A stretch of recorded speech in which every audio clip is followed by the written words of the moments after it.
Belum lagi tadi, ketika dia melihat ada temannya yang punya pasangan lebih keren, lebih cakep daripada mantan, maka dia akan mencampakkan mantan. Bismillahirrahmanirrahim. Assalamualaikum warahmatullahi wabarakatuh. Bapak-bapak, ibu-ibu, mas-mas, mbak-mbak, khususnya adik-adikku sekalian yang dirahmati Allah dimanapun Anda berada. Kembali di IIP Channel bersama saya, IIP Wijayanto. Kali ini kita akan membahas tema mantan yang direbut darimu oleh orang ketiga adalah mantan yang hidupnya paling sengsara. Pertanyaannya, kenapa mantan sengsara? Kenapa mantan menderita? Bukankah bersama orang ketiga itu adalah pilihannya? Seharusnya mantan bahagia, bukan sebaliknya, sengsara ataupun menderita. Kita lihat ya, mungkin di sekeliling kita, tidak usah jauh-jauh, ada begitu banyak orang yang mengkhianati suami ataupun istrinya. Apa yang terjadi beberapa waktu kemudian, taruhlah dalam hitungan bulan, balik. Ya, kenapa demikian? Karena yang pertama, orang ketiga yang merebut seseorang yang sudah menjadi milik orang lain. Itu adalah orang yang di hatinya punya penyakit hasad atau penyakit iri atau dengki. Ya, tidak suka melihat kebahagiaan orang lain. Kalau melihat orang lain bahagia, maka dia harus bisa merebut kebahagiaan orang itu. Ya. Nah, maka orang yang hasad itu adalah orang yang paling susah kalau melihat ada orang bahagia, dan paling bahagia kalau melihat ada orang yang susah.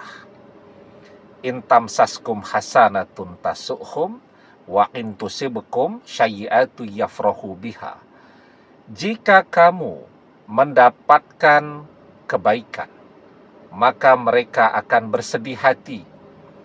Akan tetapi jika kamu mendapatkan kesusahan, maka mereka akan bergembira karenanya. Nah, orang yang punya penyakit hasad di dalam hatinya, ya kemanapun penyakit hasad ini akan selalu dia bawa, dan itu akan membuat mantan amat sangat menderita. Ya, nah, kenapa mantan menjadi amat sangat menderita? Orang yang punya penyakit hasad itu tidak pernah merasa puas. Apa yang membuat dia tertarik dengan mantan? Karena melihat mantan duitnya banyak.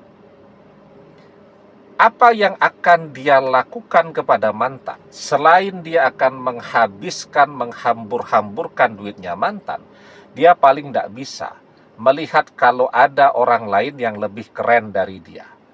Dia misal sudah punya mobil tuh, mobilnya bagus, tapi kemudian misal ada tetangganya yang punya mobil lebih bagus lagi, dia akan memaksa mantan untuk bisa membeli yang lebih daripada yang dimiliki oleh tetangganya tadi. Itu orang yang punya penyakit hasad di dalam hatinya. Itu dalam harta. Ya, belum lagi hasad pada penampilan fisik manusia. Misal kalau dia laki-laki, dia paling tidak bisa melihat kalau ada orang lebih ganteng dari dia. Kalau wanita juga seperti itu. Dia paling tidak bisa melihat kalau ada wanita lain yang lebih cantik daripada dia. Ya. Nah, begitu juga kalau dia melihat ada temannya yang punya pasangan yang lebih cakep daripada mantan. Kemana dia pergi? Dia akan mencoba juga untuk merebut pasangan temannya yang lebih keren daripada mantan. Orang yang di dalam hatinya itu ada penyakit hasad, itu tidak pernah ada kata puas di dalam hidupnya. Ya.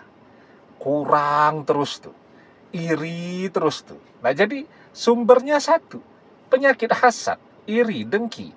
Karena hasad itulah dia merebut mantan dari kita. Tapi penyakit hasad di dalam hatinya itu jadinya macam-macam tuh. Nah yang paling gampang dilihat, dia tidak akan pernah merasa puas dengan apapun yang dia miliki pada saat itu. Bersama seseorang yang tidak pernah merasa puas dengan apapun yang dia miliki, tidak pernah merasa qanaah, selalu merasa kurang. Hidupnya itu seperti orang yang minum air garam, air laut, tambah diminum, tambah dahaga. Ya, seperti halnya kalau kita makan makanan yang asin ya, berkuah, tapi kuahnya rasanya asin. Itu kan kuah, seharusnya kan kita tidak perlu minum tuh. Tapi setelah makan makanan yang berkuah dan rasanya asin tadi, kita butuh es teh, kita butuh es jeruk. Karena makan atau minum yang rasanya asin itu tadi, itu akan membuat orang semakin dahaga. Nah hidupnya orang ketiga itu seperti itu. Haus terus, tidak pernah merasa puas. Ketika dia melihat ada orang yang lebih kaya dari dia, maka dia akan memaksa mantan untuk kerja keras. Ya, mungkin sampai mantan jadi terlihat kurus kering, kurang istirahat, pola makannya jadi kacau balau, bahkan mungkin sering tidak sempat makan. Karena begitu setorannya kurang, maka orang ketiga akan ngamuk-ngamuk.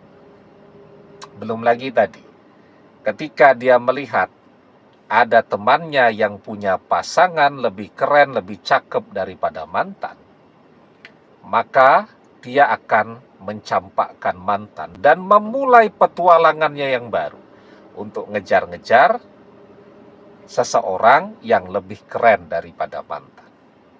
Jadi jelas ya, mantan yang direbut oleh orang ketiga. Sesungguhnya sekarang mantan itu menjalani hidup yang amat sangat menderita.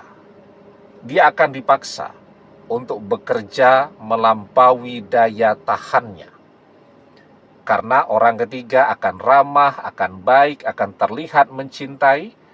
Ketika setoran mantan, bagus. Ketika setoran mantan berkurang, apa yang akan mantan dapatkan? Kemarahan, pertengkaran, dan seterusnya. Belum lagi tadi, orang yang sudah punya pengalaman merebut pasangan orang, artinya kan memang dia tidak setia. Tambah penyakit hasad itu tadi akan menggerakkan dia untuk selalu mencari dan mencari seseorang yang lebih keren lagi, lebih muda lagi, lebih menarik lagi, lebih mempesona lagi. Jadi menunggu waktu saja tuh, sampai orang ketiga ini bertemu dengan seseorang yang lebih keren daripada mantan, mantan akan dicampakkan. Rasa-rasanya zaman media sosial ini tidak terlalu sulit kok untuk menemukan seseorang yang akan jauh lebih keren daripada mantan. Nah, jadi ya, dibalik sepertinya mantan bahagia atau dibalik kesenangannya itu, sesungguhnya bersama orang ketiga, mantan adalah orang yang paling menderita lahir batin. Ya, maka menunggu waktu saja kan, mantan akan datang dan minta balik. Makanya seperti yang kita bahas di awal tadi, kalau kita mau melihat lebih teliti, lebih cermat, orang-orang yang ada di sekeliling kita saja, ada begitu banyak orang yang mengkhianati pasangannya. Apa yang terjadi ketika dia sudah tidak punya apa-apa? Balik kok. Ya, atau ketika dia dicampakkan dan merasakan dikhianati, balik kok. Nah, jadi mantan yang direbut oleh orang ketiga sesungguhnya adalah orang yang hidupnya paling menderita lahir batin. Demikian, semoga bermanfaat. Wallahu a'lam bissawab, billahi taufik wal hidayah. Assalamualaikum warahmatullahi wabarakatuh.